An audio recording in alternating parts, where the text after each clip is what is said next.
Back in 2013, I, like many others, played The Last of Us. It was a game that changed my outlook on what games could be forever. Rather than just something to do to pass the time, its compelling story and world building made me really get invested in the story of Joel and Ellie, and it was easily one of my favourite games of the PS3 era, so when the trailer dropped for the sequel in late 2016, I was excited to say the least. But just 4 years later, Naughty Dog would go from one of the industry's biggest names to public enemy number one. But at the end of the day, this leak has pissed a lot of people off. The day after my birthday, I have to be so fucking pissed because one of the most awesome stories is now fucking ruined. I'll buy you drinks. Yeah, we're gonna have to drink the whole fucking stream, Joe. Like, this is gonna be stupid as fuck. I don't want to play it. No. He's a fucking hero. Whoever leaked this deserves a fucking medal. During a fucking pandemic, when people don't have money heading into a recession, you might have thought about spending that $60 on that game. Well, fucking don't. But it's been 5 years since then, the dust has settled, and after the release of the second season of the HBO series, I thought it was time to revisit The Last of Us Part 2, and ask the question, was it really that bad?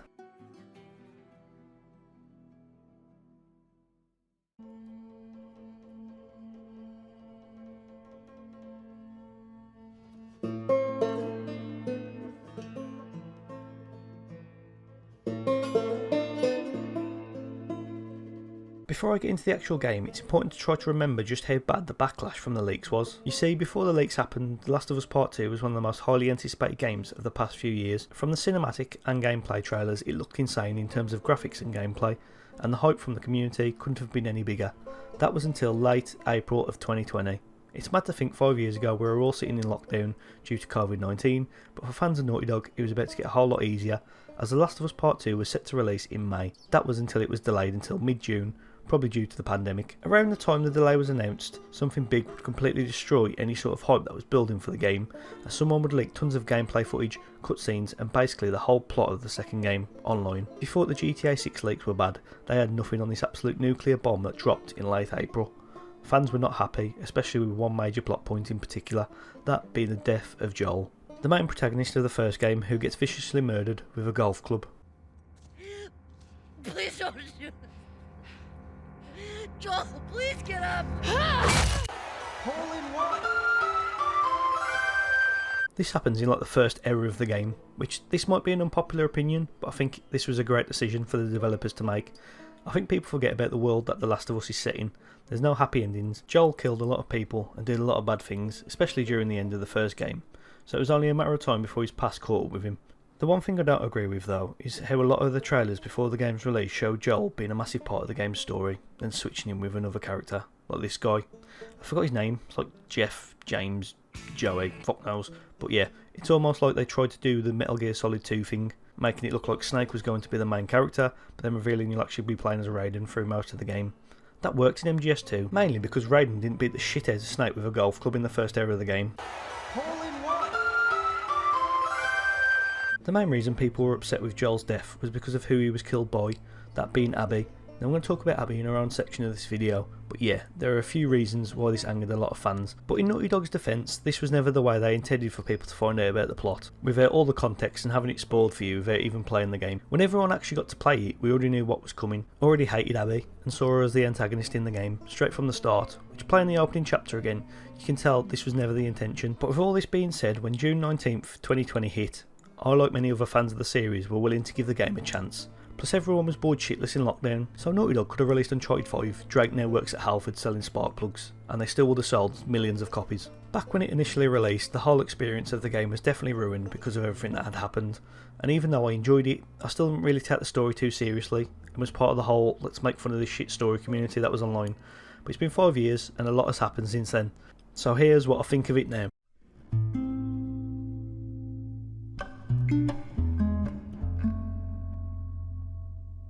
Now I've got to be honest, I had really high hopes for the story in this game. I thought going back to it after all this time, I'd see it in a different light, but the truth is, it's not that good, and I think I know why. You see, the reason the first game's story was so good was because it focused mainly on Joel and Ellie's relationship growing. There were a few side characters they met along the way, but it always just focused on those two characters. But in The Last of Us Part 2, it tries to focus on so many different character dynamics that you end up not really caring. Like when I first played it, I thought it was just going to focus on Ellie and Dina, but then after a few hours, Ellie's by herself, then she's joined by Jesse, which isn't really that good. the closest thing you have to what the first game did was the relationship between Abby and Lev, but because most people when playing as Abby, me included, just try to rush through this part of the game to get back to playing as Ellie, not actually realising this would be a massive chunk of the game, this plot just kinda went over my head. Ironically, the best part of the game's story is the flashback sequences between Joel and Ellie when they go through the abandoned museum and hotel where Ellie finds writing on the wall from a firefly or the couple in the hotel, and brings up the fact that she couldn't save them if they managed to get a cure, constantly questioning Joel on why it didn't work at the hospital, and her becoming way more aware of Joel's lie about what really happened. So yeah, throughout the game, the only highlights in the story are the scenes between Joel and Ellie, and the rest, well, it's not terrible, and it's definitely better than the show. Whilst the second season was airing, I saw a lot of people upset with the way Ellie was portrayed compared to her character in the game, and I didn't realise until I went back to the game that they got it completely wrong. The best example is when Ellie finds out Dina is pregnant. In the game, she's genuinely upset and angry about this because of how much of a burden it puts on their trip to Seattle, and Ellie doesn't really come round to the idea for a while. How long have you known? I was late a few weeks ago. A few weeks? We could have still turned back. I didn't know. I wasn't sure, okay? I didn't want to be a burden. Well, you're a burden now, aren't you?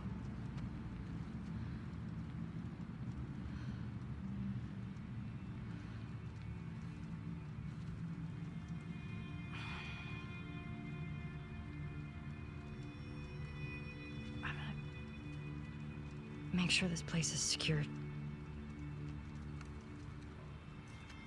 You just rest. Whereas in the show, after about 10 minutes, she says this.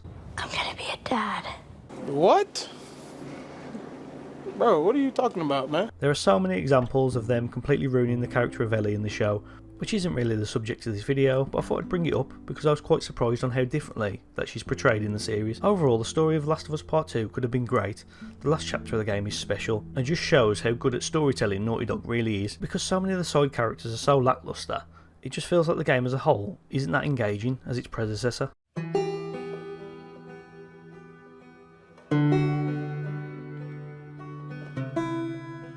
One of the major highlights of the game is its gameplay, which I was a bit worried about in the first few hours because it's quite dull, but once you get to the part of the game where you play as Ellie by herself, the game opens up. The gameplay is broken up into these little open world sections where you have the freedom to get to the end of the level in any way you see fit, whether that's going through all the enemies in a John Wick fashion, or being stealthy, conserving ammo and resources, or you go with my strat, which is trying to be stealthy, get really impatient and just twat a dog round the head with a baseball bat. What I like most about the gameplay overall is the way it feels cinematic without relying on QTEs. It's hard to explain, but when playing it you feel like you're directing this big action set piece, whether that's attacking and dodging infected, stealthily taking out enemies one by one, or taking an enemy hostage whilst having a standoff with another if you get caught. Alright, just wait. Please, don't. Stop talking. Please.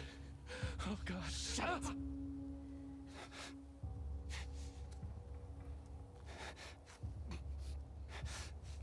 Please. You don't have to do this. Oh God.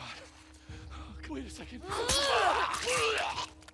The best example of this is when you get trapped in the underground subway, filled with clickers. As you sneak past them, a group of enemy soldiers enter the area, trying to hunt you down.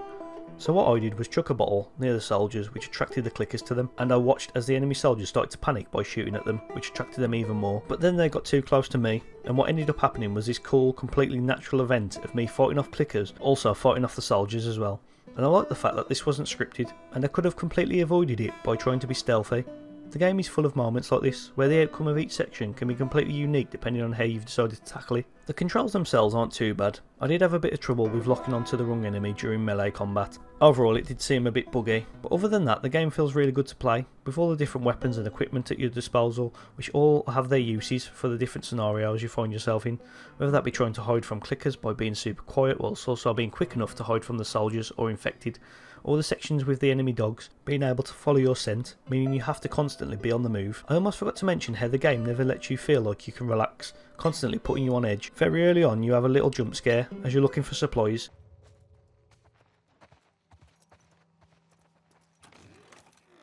It doesn't really happen again, but it's just enough to throw you off for the rest of the game, and even when you think you're safe upgrading your guns, this happens.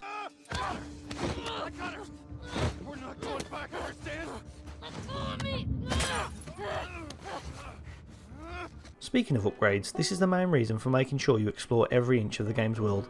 It's quite easy to stay stocked up on ammo and equipment, but you definitely need to make sure you're upgrading not only your weapons but abilities along the way, as the game is going to constantly throw more and more challenging scenarios at you, so you need to make sure you're well equipped. Visually the game still holds up today, I'm sure even more so on the PS5 re-release, but even the original version still looks great. I really like the look of Seattle and its foggy early morning mist. It gave me Half-Life 2 Highway 17 vibes.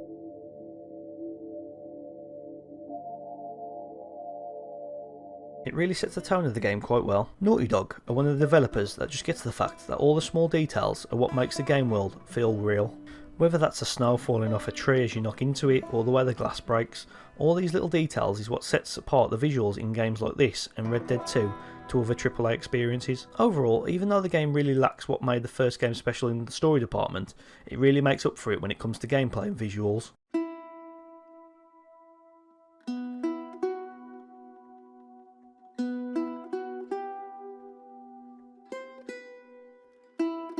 So like I said, I would cover the controversy of Abby in its own section, as I think a big issue with the game was the character as a whole.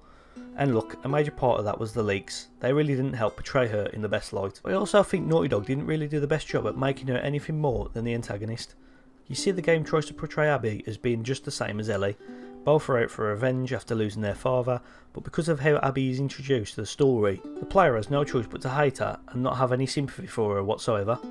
Even the way she looks, give her a handlebar moustache and she's basically Triple H. Everything you see of Abby makes you see her as the antagonist, so by the time the game decides you now have to play as Abby and buy into her side of the story and feel sorry for her, you just spend most of the time thinking, Is he still in the fucking building? Abby. No! Abby, don't look. Don't care. Don't care. I think in hindsight Abby could have been handled a whole lot better. I had this idea of, rather than the game starting with Joel being the nice father figure for Ellie, that we see it starts off with the player controlling a young Abby, similar to how we play as Sarah in the first game, completely defenceless as you escape the hospital, watching someone completely massacre your friends and family as you try to get away, and near the end you find out it's Joel, but not as we saw him in the first game. This time around, in Abby's memory, he's this evil monster type character who's just taken everyone she loves away. At least that way the player has some sort of sympathy for Abby, rather than just hating her from the start. I feel like the show might do a better job of portraying Abby, just based on the casting option. Her and Ellie seem like an even match, and way more similar than their game's counterparts. The character of Abby was doomed before the game even released, thanks to the leaks, but I think even without the leaks, Abby was never going to be a fan favourite. You can't just portray someone as this evil antagonist, then try and make the player feel sorry for her halfway through the game. Maybe if we knew her tragic backstory first, the player would be more open to the idea of playing the events of the game from her side, and would feel more conflicted in the last chapter, when Ellie makes her heel turn, and becomes the bad guy in the scenario, but instead we still see Abby as the antagonist, and are on Ellie's side the whole time. At least I was anyway when I first played it. And it's sad because you can tell this isn't how Naughty Dog wanted the story of the game to go.